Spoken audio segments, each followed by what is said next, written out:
Coming up on This Week in Canvas, we're going to chat about discussion boards in Canvas and explore a few best practices in crafting engaging online discussions. Stick around, This Week in Canvas begins now.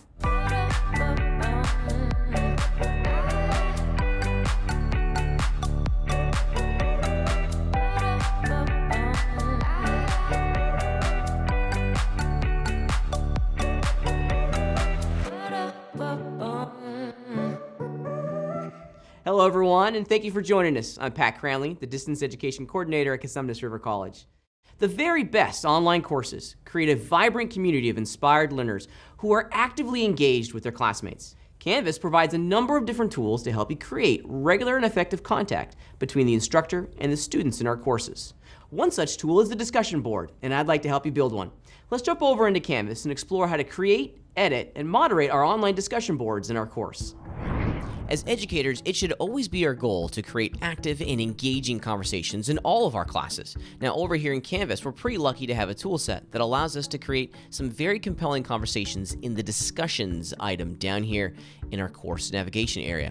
When I click on the discussion items, it's going to take us to a page that will allow us to manage all of the discussion boards that are currently taking place inside of this particular course. Now, we don't have any discussions, so we're going to add one by clicking on the plus discussion item. And of course, naturally give this discussion a good little title. This is going to be an introduction. And of course, we'll also want to make sure that we're providing some instructions for our students. Now, below the rich content editor, there are some really compelling options that I want to draw your attention to. Specifically, the first one is allow threaded replies. With this enabled, we're going to be able to much more easily understand the conversation and the flow of the discussion inside this discussion board. Each reply is going to get indented from the previous one to kind of create a very simple stair-step discussion inside of the browser. Just easier to see and understand how all the replies relate to one another. Also, this area is where we can turn on grading for this discussion board. For me, this is going to be a 2-point discussion. I'm going to display this as points. You can also do complete, incomplete, which is just fine as well. I see a lot of discussion boards doing this as well. In addition, I'm also going to assign it to the homework group, and I'm going to have this due, I don't know, maybe exactly on Halloween at midnight. There we go.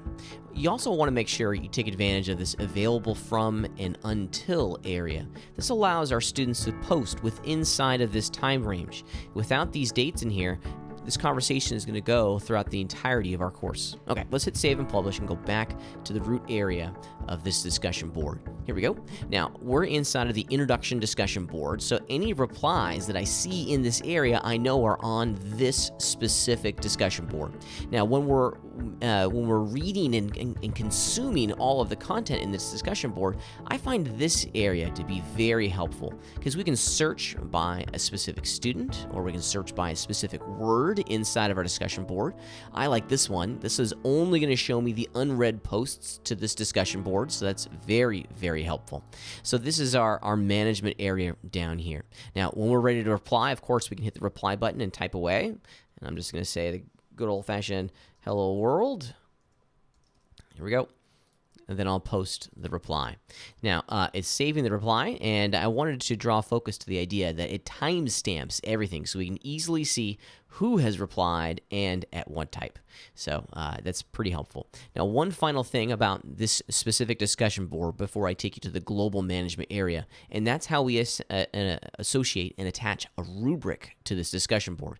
And we do that by clicking on this little button way up here next to the edit button in the upper right-hand corner. With this flyout menu, you can see that here is the area to add a rubric. So I'm going to click on the show rubric button to create a rubric. Now, I'm just going to use all the defaults. I'm not going to go in here and make a custom rubric. I encourage you to spend some more time and to edit all the rows and columns to provide some very accurate evaluation criteria for your students. For now, I'm just going to use the defaults. Let's hit create rubric, which will attach the rubric to this discussion board. Now, to view the rubric from the student's perspective requires a little bit of insider knowledge. Let me show you where to find it. Bear with me just for 1 second while I return to the home page, and on the right side, click on Student View.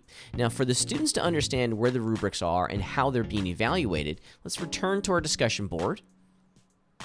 Here's the introduction, and if we click on it, our rubrics are hidden inside of this button way up here in the upper right-hand corner of our discussion boards.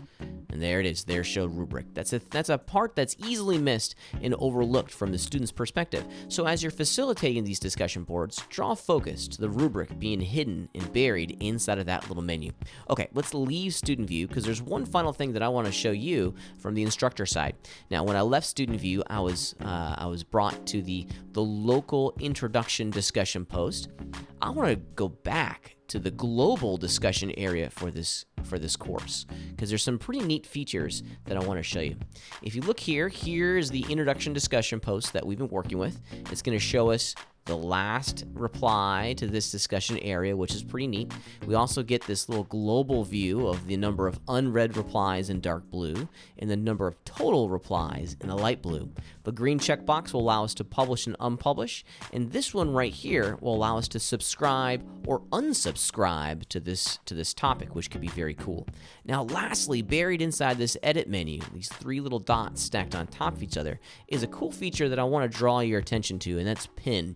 If you have important discussions or really mission critical information that we need our students to see, we can pin this discussion board to this area up here. That way, it's always going to stay at the top of this discussion area. So this is a great way to draw focus to an entire conversation that can have a direct benefit for our entire class. So that's a pretty neat feature. The discussion boards inside of Canvas give us a lot of functionality to managing and creating some engaging conversations, and I really encourage you to jump in and start having these wonderful online conversations with our students. The Education Code for the state of California requires active and substantial communication amongst the participants of the course, including the instructor. Discussion boards are a fantastic tool to help facilitate our course's online communication with the goal of creating an engaged community of learners. As always, we want to help you with any questions or concerns that come up, so please contact the Distance Education team by emailing CRC-DE at crc.losrios.edu or by contacting the CRC Campus Helpline. Thanks again for watching another episode of This Week in Canvas. We'll see you next time.